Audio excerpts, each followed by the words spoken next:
नमस्कार शेतकरी बंधूंनो, आज आपण खरबूज लागवड या विषयावर चर्चासत्र करताना आज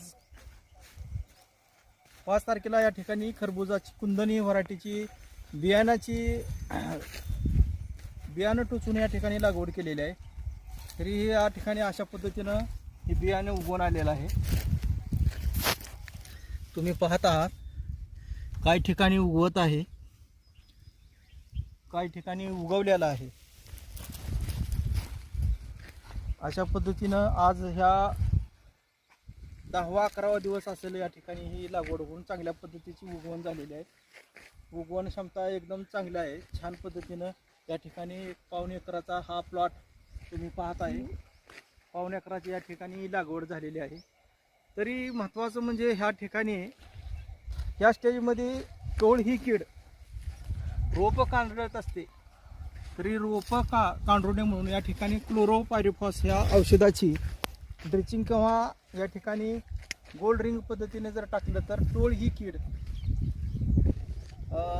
येणारं रोप कुरताडणार नाही व होणारं नुकसान या ठिकाणी टाळण्याची शक्यता असते। म्हणून या ठिकाणी लहान अवस्थेमध्ये आपण टोळ नियोजन सुद्धा महत्त्वाचं आहे। हे वेलवर्गीय पीक आहे।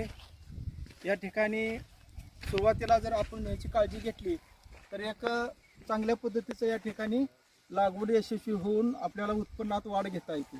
त्यामुळे सर्वांनी क्लोरोपायरिफॉस दाणेदारमध्ये जरी असले तर या ठिकाणी दोन असे हे टाकले किंवा क्लोरो ड्रीपमधून सोडलं।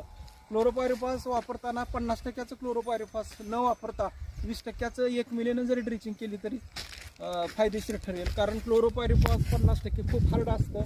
हार्ड वापरल्यामुळं रोपं कोमेजली जातात। त्यामुळं सर्व शेतकऱ्यांनी क्लोरोपायरिफॉस 20% हे 1 मिलीनं आळवणी किंवा स्प्रेमधून घेतलं तरी चालेल। त्याच्यामध्ये कसं आहे, रोपं नुसतं कुरतडणे हाच विषय राहत नाही तर या ठिकाणी लाल मुंगीचाही या ठिकाणी अटॅक होऊ शकतो। तरी लाल मुंगी असेल किंवा टोळधाड असेल तर हे टाळण्यासाठी सर्वांनी टोळचं पण नियोजन करणं गरजेचं आहे। तरी या ठिकाणी सुंदर अशी कुंदन ह्या व्हरायटीची लागवड झालेली आहे। तरी तुम्ही पाहत आहे या ठिकाणी आता काही ठिकाणी उगवलेलं आहे। या ठिकाणी जवळजवळ 90% बियाणं यशस्वी पद्धतीने उगवलेलं आहे। तुम्ही पाहू शकता क्वचित 1-2 ठिकाणीच हे झालेलं आहे।